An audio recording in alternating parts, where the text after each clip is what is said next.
ምልቀስቲ አለመማራችን ግን ዛሬ ነው እንደጎዳን የገባኝ አንተ ልጅ በቃ አፍን ዝጋ ደሞ ምን አደረኩ ይኸውልህ ማውራት ካለብህ ራስን ችላ አውራሽ ለካል ተማርኩት እኔ ብቻ ነኝ እንደው ይቀርበለኝ ይኸውልህ አጉልስ አፈጣለሁ ብትለኝ ምን እንደማደርግ ታውቃለህ አይደል እንዴ በደንብ አውቃለሁ አንተ ግን ካየሁትና ከሰሞት አንፃር አማርኛና እንግሊዘኛ እንዲ ቁርኝነት እንዳላችሁ አላውቅም ነበር የምን ትስስር እንዲ ይሄንን ጉድ ዛሬ አይደል እንዴ ሰማሁት አንተ ልጅ የምትናገር ከሆነ ተናገር ካልሆነ ግን ምን ይፈርሻለሁ እሺ አይውል እንደዚህ ነው እንግዲህ እንግሊዘኛ የሚሉት ቋንቋ ባላስፈላጊና ተልካሻ ምክንያትኛ ሀገር ለጉብኝት ብሎ መምጣት እሺ ከዛ ለዚህ ሰፈር ውስጥ መንደር ሰፈር ሲያውደለድል እነዚህ ወዳደቁ ቃላቶችን መልቀም አይጀምር መሰለ ጉድ እኮ ነው ቆይ ታዲያ ምን አይነት ቃላቶችን ለቀቀመ ውሽ ያረባክ ተረጋጋራ አትንቀልቀልታው እንዴ እኔ ቀስቴ ለሞተለ ያልተማሩ ሰዎችን ስነ ምግባር ያያየውብን አንተ ልጅ ገባኝ አዳ መጀመሪያ ወርቁ ያገኘው ምን ቢሆን ጥሩ ነው ምን ታሰማምራለህ የምትናገር ከሆነ ተናገር በድሮ ጊዜ ነው አሉ አባቶቻችን ጥጋብ ነፍስ ያደርጋቸው ራት የሚባል ነገር ቀምሽ አናረግ ማንበላም ይያሉ ያወጡ ይወረውራሉ ወደጅ ያወጡ ደጅ ይወረውሩ ነበር አሉ ይኸውልህ ወይ ወጪ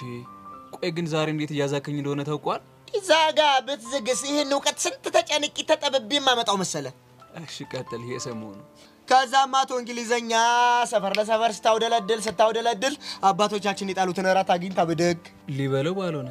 አረ በስማ አማንተ ማን መገብ አለህ ቃሉን እንጂ እሺ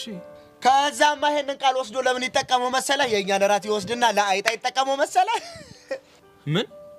ቆይ ደግሞ ምን የሚሉት ድፍረት ነው እኔም እኮ እንዳንተ ሰማ በጣም ድፍረት መስሎኝ ነበርኩ እና ቆይ ምንድነው ነገሩ እንዴ በድሮ ጊዜ ፈረንጆች በጣም ይቸገሩ ይራቡ ነበር አሉ ይገርማል ከዛ በኋላ ለራት ምን ይበሉ ነበር አይጥ ከዛ የኛን ራት ወሰዱና ያውራት ራት ነው ብለው ለአይጣ ይሰጡት መሰለ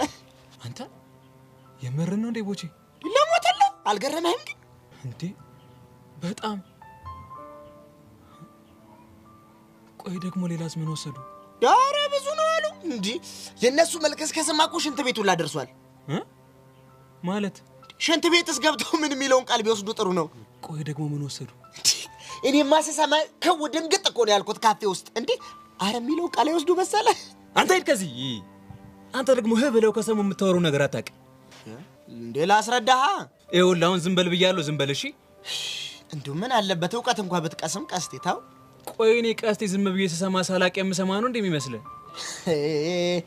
ማወቁንስ እስኪ ተወኝ ምን አባን ያልከው